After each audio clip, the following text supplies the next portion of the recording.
patron de Veolia ce matin dans les Échos. Regardez juste le titre, hein. Pour les salariés de Suez, il n'y a aucun risque de perte d'emploi. C'est l'un des gros contre-arguments de dire attention, qui dit fusion dit réduction du périmètre, notamment en matière d'emploi et de salariés. L'épisode précédent, c'était hier dans le journal du dimanche. Philippe Varin, qui est le président du conseil d'administration de Suez, là, je cite, ouvrez les guillemets, « Il ne faut pas démanteler notre groupe ». Alors, le feuilleton n'est pas fini. L'offre de Veolia sur les un petit peu moins de 30% de Suez détenus par Engie, elle est valable, je crois, jusqu'à fin septembre, encore une quinzaine de jours. Je voudrais qu'on réfléchisse sur en tout cas vous interroger sur la question du management, du point de vue de la cible, c'est-à-dire du point de vue de Suez.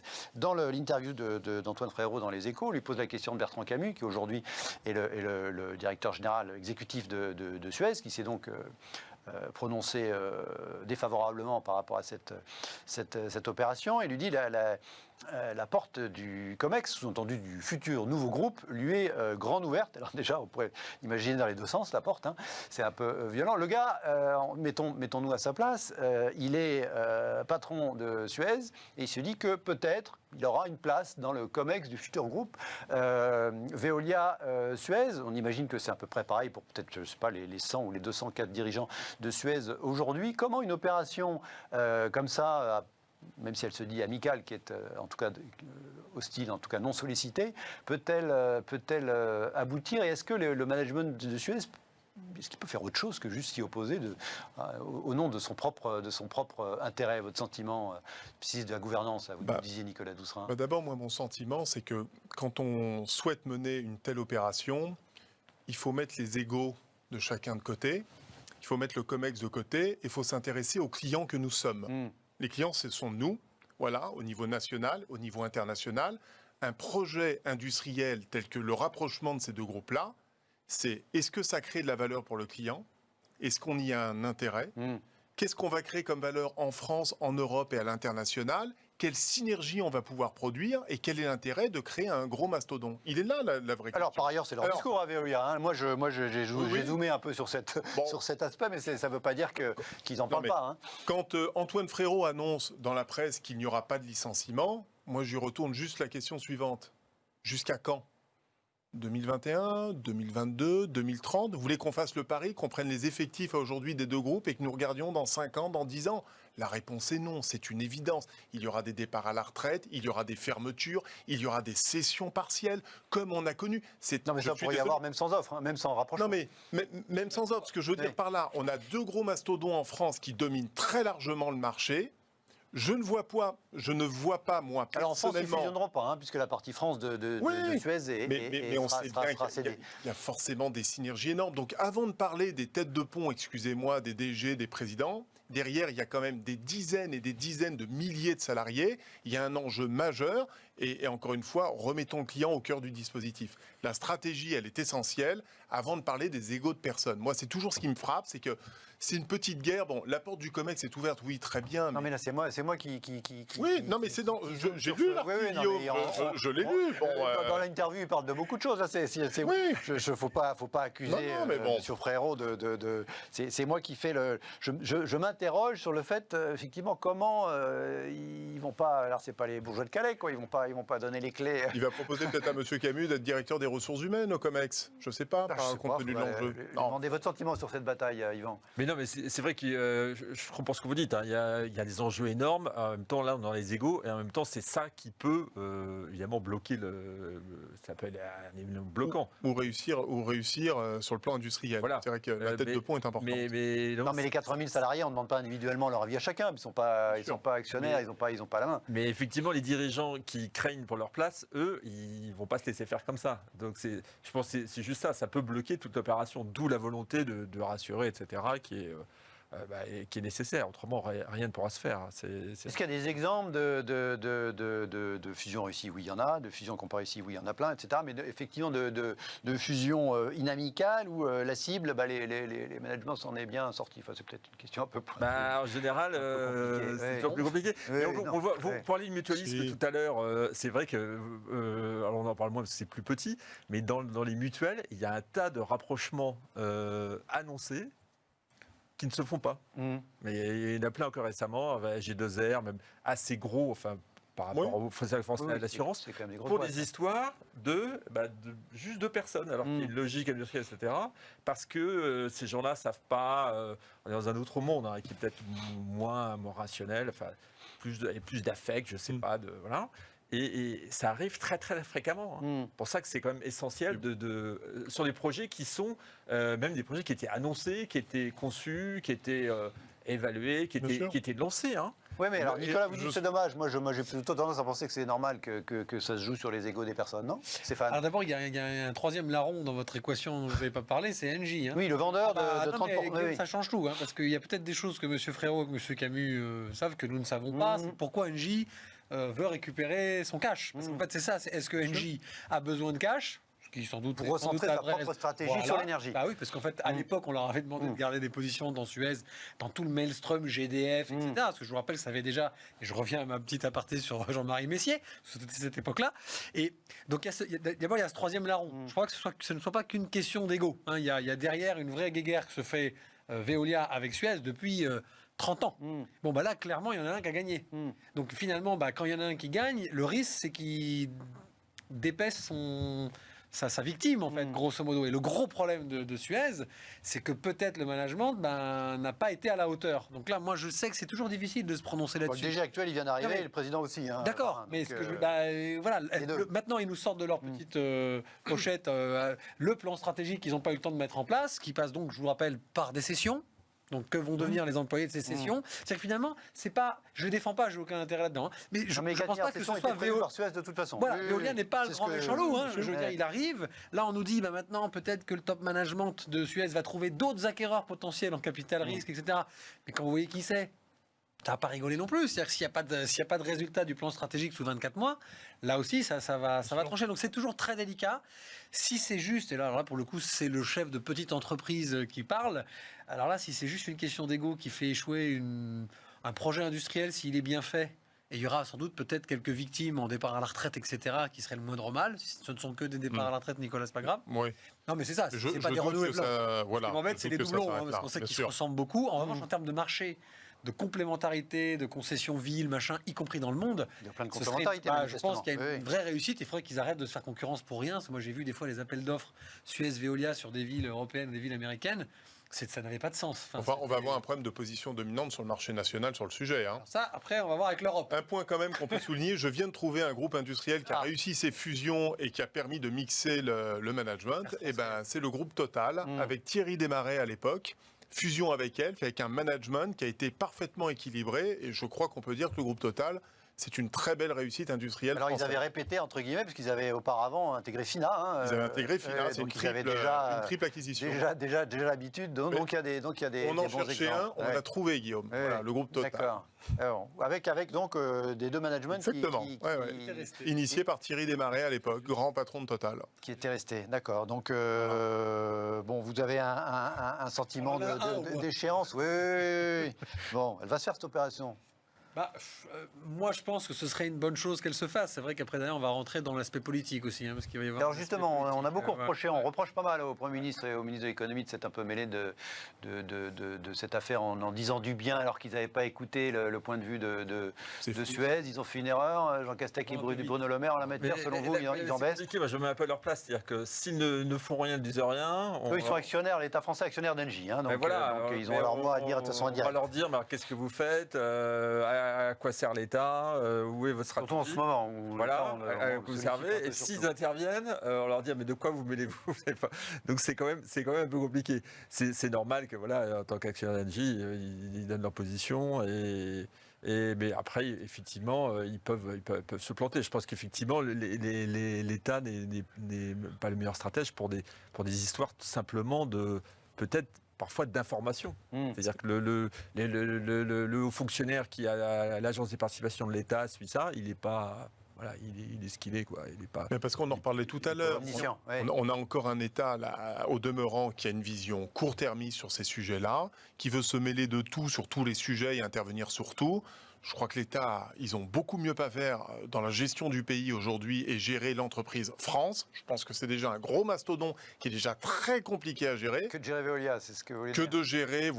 de gérer ADP, Veolia, avec des petites phrases, avec un Premier ministre qui intervient. Très honnêtement, moi, je suis toujours surpris d'avoir ces Après, les petites phrases, c'est interventions. aussi parce qu'on leur pose des questions, hein. Ils sont soumis en permanence aux questions. Oui, Ouais, et- mais bon, non, il y a un et moment, justement, s'il disait, moi, j'ai rien à dire, j'ai pas la C'est- sur le sujet, je suis pas sûr que ça passerait Il y bien. aurait un procès en incompétence. Bah voilà, ou c'est le fameux Eugène Jospin, là, devant l'élu, l'État ne peut pas tout faire. Ouais. Et ça, il l'a traîné pendant des mois, des Souvent, années. la petite phrase sur C'était ces sujets-là. parce que l'usine était en Belgique aussi. Hein. C'était à propos de Villevorne, hein, qu'il avait dit ça, non? Non, c'était à propos sur les biscuits lus, c'était, je crois, de l'agroalimentaire. Ah non, c'était à Ivry. Oui, c'était la Ouais, fermeture de et il l'usine avait Melun, fait une voulu, petite phrase, ouais. mais Pardon. là, il a Oui. traîné comme un Ouais, boulet. non, c'est Vous le savez comme moi aujourd'hui, à l'heure actuelle où nous parlons, il y a des milliers de TPE-PME qui sont en train de déposer le bilan et de faire faillite.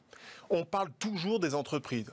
Camaï, Baccarat, En difficulté. en difficulté en ce moment. D'accord, Europcar la semaine dernière, parce que ça fait du bruit. Et là, le politique se déplace. Mais à côté de ça, c'est des centaines de TPE-PME qui concernent parfois bien plus d'emplois que ces entreprises concernées, Bien sûr. qui n'ont pas la puissance médiatique. Et c'est aussi et avant tout un drame humain pour lequel on est tous confrontés à ça aujourd'hui. Ouais. Il y a un moment donné, je veux dire, ça suffit. C'est toute l'économie française qui doit se redresser. Et aujourd'hui, moi, c'est vrai que j'en ai un peu marre, toujours d'avoir le focus sur ces quelques entreprises où on va voir le député, le ministre qui va se déplacer parce que c'est un sujet qui est mis dans la lumière, alors qu'à côté de ça, ben, vous avez des milliers, des dizaines de milliers de salariés directement impactés. C'est Ouais, C'est pas là, nouveau, ça. c'est là où clairement je pense que Jean Castex était un peu maladroit, mais on les fait réagir dans la surréaction rapide Voilà. sur ça. Et il nous sort à chaque fois du chapeau le lapin de la préférence nationale. Je vous rappelle qu'encore dans ce dossier, ils ont commencé par dire il ne faut pas que l'actionnaire qui vienne à la place d'Engie soit un étranger, donc il faut que ce soit un Français, etc. Donc Oui, ça, c'est la deux petite, champions français, c'est- créant ah bah, un c'est le super premier champion argument français. qu'ils ont Ouais. pour protéger. J'imagine s'entend. qu'eux, ils ont autre chose à penser et que ça ne doit pas les passionner qu'on vienne les interroger Mais sur ce genre de complètement. sujet. Mais En tout ils cas, tombent je dans le l'espère. piège à Voilà, chaque fois. voilà. Ils Donc, tombent dans le piège à chaque fois. Est-ce qu'ils ont le choix? C'est le problème. Mais- Ben oui, oui. S'ils On sort- disent ça ne nous regarde pas, là, là, il va y avoir un gros problème. On sort un peu du spectre, mais moi qui suis vraiment qui défend les idées libérales et les idées libérales plutôt 18e siècle, c'est-à-dire en gros ça veut pas dire l'ultra-financiarisation texane américaine, voilà. Je dis que encore une fois, que ce soit quand l'État est acteur ou quand l'État défend une difficulté économique, en France on n'est pas bon du tout. C'est-à-dire qu'en fait, on est le pompier qui arrive avec une lance à incendie trouée. On essaie de donner des leçons à des Ah dirigeants bah là, la lance d'entreprise. à l'incendie, elle est plus trouée, là. On a des dizaines de milliards à Alors, investir, là. je suis obligé de le dire. Pour une Ça fois, me démange. la Voilà. puissance de... Il y a des milliers de TPE, PME qui vont faire faillite là. La question, c'est combien il y en avait la veille du mois de mars 2020. Combien on va sauver dans ces TPE, PME des entreprises dont le modèle ne fonctionne pas. Ben ça, l'État français va pas faire la différence. Donc celles qui ont vraiment subi le confinement et qui sont en vraie difficulté, qui ont donc une logique économique, elles vont pas être isolées de celles qui vont juste gagner du sursis. Non, mais du coup, on C'est si ça, le on essaie de problème. sauver tout le monde, il y aura... C'est important, là, vous êtes ça. dur quand même, c'est justement la raison pour laquelle toute l'intervention fonds propres qui est prévue, ça n'est pas décidé de Bercy. Mais je suis d'accord. Effectivement, ça a été conçu avec les banquiers, les acteurs. reprenez- C'est 3 milliards dans le ils plan de vont- relance, oui, en c'est plus de ce qui a déjà été fait. C'est peut-être pas assez, mais sur le fonctionnement, justement, on a Mais voulu reprenez ce qu'a éviter dit cet Bruno Le Maire accueil-là. au départ. C'est pas Bruno Le Maire qui va décider de sauver Non, la TPE Mais en reprenez ce que Bourgogne. Bruno Le Maire a dit Ça- au départ. Et on Sauf était les sur dossiers ça. qui vont monter médiatiquement, hein, parce mais que c'est là, pas grave. du coup, ça voilà. remonte Mais forcément. ça, on va faire le procès des médias, Ouais. Guillaume. attention. Je ne rentre pas dans la querelle. Il a déjà été partisane. lancé, il y a pas... Je disais juste par rapport à ce qu'on disait sur justement la parole de l'État. Bruno Le Maire, au lendemain des premières difficultés, on a vu qu'il allait avoir un vrai problème économique majeur. Tout de suite a dit on ne laissera jamais personne et ni qui que ce soit sur le côté du. Vous vous rappelez? Moi j'ai bondi. Ah oui, mais moi, Ouais, j'ai c'est entendu- ça. j'ai entendu son patron. Et après, il est. quoi qu'il en coûte, hein, Voilà, quoi qu'il en le coûte. chef Bon, de qu'il en l'État. et derrière, mon cher Yvan, ce qui s'est passé, c'est qu'en fait, la BPI et l'État se portent caution, mais le tri se fait au niveau des banques, pas par l'État. Ah, bah ouais, voilà. mais donc quand vous discutez avec des banquiers, et je discute tous les jours avec des banquiers comme vous le savez très bien, tous les dossiers n'ont pas été acceptés quand même à un moment Oui, donné. oui, oui. Et là, je l'ai dit tout à l'heure, dans Veolia Suez, si on voulait qu'il n'y ait pas de sujet, et on ne voulait pas, et pardon d'être un peu provocateur, trop faire du mal à l'ego de M. Camus, bah, il fallait peut-être que lui ou ses prédécesseurs gèrent un petit peu mieux Suez pour éviter que son grand frère ne vienne à un moment donné Ouais. et regarder ses actifs. Bon, lui, il Et est pas- ensuite, lui, il est pas là eh depuis longtemps, donc J'ai pas effectivement, envie qu'il c'est le peut-être pas découpe, lui hein, qui- évidemment, c'est pas le but. Mais il y a un moment donné, dans un monde dans lequel on vit, si vous faites bien votre job, que vous avez des bons salariés, que vous les emmenez vers le haut, que vous n'avez pas de difficultés, que vos filiales fonctionnent bien, vous n'aurez aucun problème de concurrence. Et on sait que Suez, ça n'a pas été la grande joie ces 10-15 dernières années, y compris quand vous êtes salarié de Suez. Donc en fait, c'est difficile de dire maintenant que Veolia est un grand méchant qui ne va pas les sauver, sachant qu'il y a eu beaucoup de mouvements sociaux dans cette entreprise et que ça n'a pas très bien réussi, en vrai. Allez, le feuilleton Veolia-Suez, il n'est pas clos, au moins jusqu'à la fin du mois, je disais. Restez avec nous, on va marquer une toute petite pause et on se retrouve dans un instant. À tout de suite. Retour dans Late et Smart. Dans quelques minutes, nous parlerons du calendrier, notamment du calendrier électoral américain. On est à J-50 de l'élection présidentielle américaine. Tout de suite, notre rubrique Vue à l'étranger. Je voudrais vous faire réagir à cette double actualité qui m'a amusé ce matin. D'un côté, une dépêche Reuters qui annonce que Amazon est en train de recruter de nouveau 100 000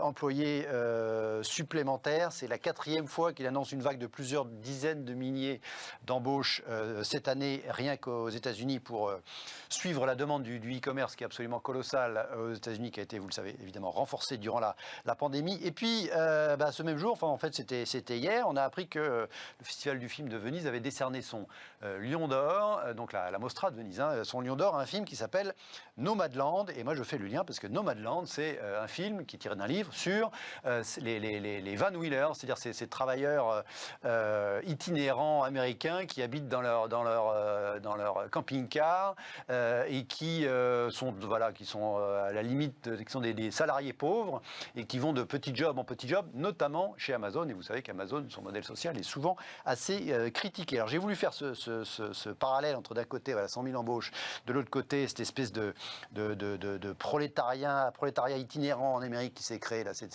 toutes ces dernières années et que raconte Nomadland. Quand vous pensez à Amazon, vous pensez à quel aspect de la pièce, vous, Stéphane? D'abord, quel côté de la pièce, moi, en tant qu'entrepreneur, a fortiori dans une entreprise de digital, plutôt penser à Jeff Bezos. Je suis obligé de repenser à Jeff Bezos en 99, qui est tout seul en train de manger son sandwich dans son bureau avec un énorme Amazon écrit au stylo sur un papier, et de voir 20 ans plus tard la réussite de ce modèle, parce que c'est un des seuls très grands majors américains des nouvelles technologies qui n'est pas un technicien. C'est pas un geek qui a appris à faire du code. C'est un commercial, c'est un commerçant. Voilà, c'est un commerçant. Il était banquier. Donc c'est quelqu'un. Ouais, mais vous voyez ce que je veux dire. C'est quelqu'un qui est extrêmement pragmatique. Alors évidemment avec tous les défauts du tycoon pragmatique américain. Est-ce qu'il est un peu trop individualiste, etc. Le social n'est en tout cas pas un caractère principal de Jeff Bezos et d'Amazon. Maintenant, c'est une réussite indéniable et la flexibilité du système Amazon en termes d'emploi, elle est sans doute pas parfaite, mais on devrait quand même en tirer un tout petit peu des leçons de temps en temps, parce qu'au final, il vaut peut-être mieux employer plusieurs milliers de personnes sur un temps imparti que d'en employer zéro, parce que on va pas les salarier de peur d'eux. Il y a sûrement un juste milieu européen à trouver, comme on sait toujours bien faire maintenant. Par rapport à ce que vous me racontiez tout à l'heure sur la Mostra, je faisais la petite blague, ce sont les raisins de la colère de nouvelle version. Absolument. Il y a toujours aux États-Unis des migrations de travailleurs pauvres parce qu'ils sont appelés à venir aider là où il y a besoin de main-d'œuvre. Et je pense que c'est ça, même si les conditions sont très dures, c'est ça qu'il faudrait qu'en France en particulier, on accepte, que ce soit tant sur l'éducation que sur la mobilité des travailleurs.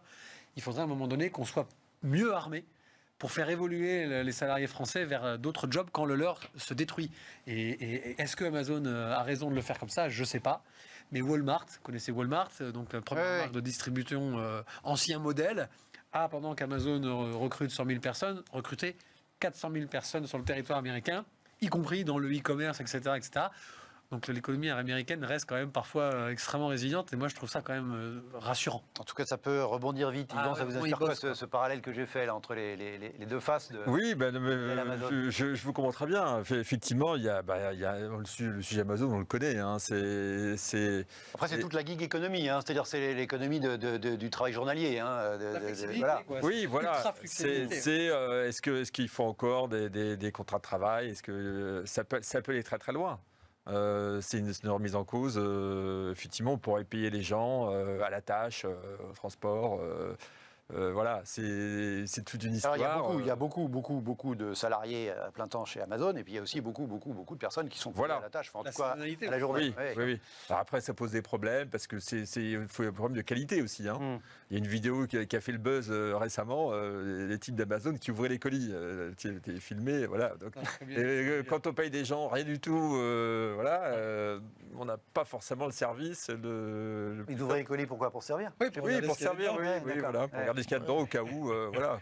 C'était pas du contrôle qualité, je veux dire. J'ai pas c'était pas la vidéo, donc je voulais à la vidéo, ils étaient dans leur camion à l'arrivée, et puis il y avait la personne qui devait recevoir les colis qui les a filmés. Quand on dit, mais vous faites quoi? Ils étaient en train d'ouvrir les trucs. Ah oui, d'accord. Et donc, tout ça pour dire, voilà, c'est. Mais je doute pas qu'ils vont trouver des ajustements, le modèle. En même temps, quand on a, je sais pas quoi, 1 million de salariés ou pas loin, effectivement, on peut pas consommer tout le zéro défaut n'est pas simple. Non, mais c'est vrai que la précarité de l'emploi fait qu'il n'y a pas de fidélité de l'employé. Voilà. Voilà, c'est ça, mais c'est très juste ce que dit Yvan, c'est tout le problème en fait. Utiliser des sous-traitants, des sous-traitants. Mal payé. Mal payés, évidemment, vous ne pouvez pas dire vous retournez contre eux. Ouais. Même y compris, voilà. Mais il y a beaucoup de salariés Amazon quand même chez Amazon. Oui, hein. Votre sentiment rapidement, Nicolas? Écoutez, mon sentiment, c'est que depuis 20 ans, plus de 20 ans où je suis dans les ressources humaines, j'ai beaucoup étudié le sujet. C'est toujours la vaste question, c'est est-ce qu'il vaut mieux payer une partie des salariés par la collectivité d'une manière ou d'une autre, quitte à ne pas travailler?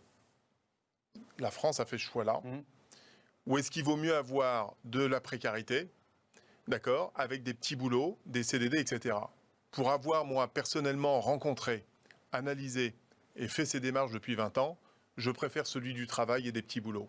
Parce que pour moi, le vrai drame humain, la vraie crise sociale que l'on a en France, C'est de pas travailler du tout. c'est quand vous êtes au chômage depuis plus de 2 ans et demi, vous êtes au minimum, vous vous désociabilisez, vous perdez le rythme de travail, vous vous appauvrissez parce que vous ne formez pas suffisamment, vous devenez irreclassable sur le marché de l'emploi. Je rappelle qu'en France, on a 6 800 000 chômeurs. 6 800 000 dans toutes les catégories. D'accord. Dont certains travaillent. Dans certains Oui, travailleurs mais dont partiellement. plus de 2,5 millions exclus totalement du marché de l'emploi parce qu'ils ne travaillent plus depuis plus de 3 ans. Et nous, on le voit au niveau des ressources humaines, au niveau des collectivités et au niveau des départements, le drame social, c'est là. C'est qu'on a des gens qui sont, je suis désolé de le dire, détruits, qui n'ont plus de capital confiance, qui n'ont plus de rythme, qui perdent en compétences et qui sont quasiment irreclassables sur le marché de l'emploi aujourd'hui. Et pour moi, le vrai drame social, le vrai drame humain, c'est celui-là. Alors, c'est sans doute pas Amazon le modèle parfait, mais pour faire une comparaison entre 2 groupes français, je préfère la réussite d'Amazon à celle de Bull en France. Ah oui. Voilà. C'est pas tout à fait la même chose. Hein. Non, mais C'est pas tout à fait la même chose, mais on voit très bien l'image. Voilà. Je pense que nos téléspectateurs comprendront. On comprend l'image. Allez, on part sur un dernier sujet. On est à J-50.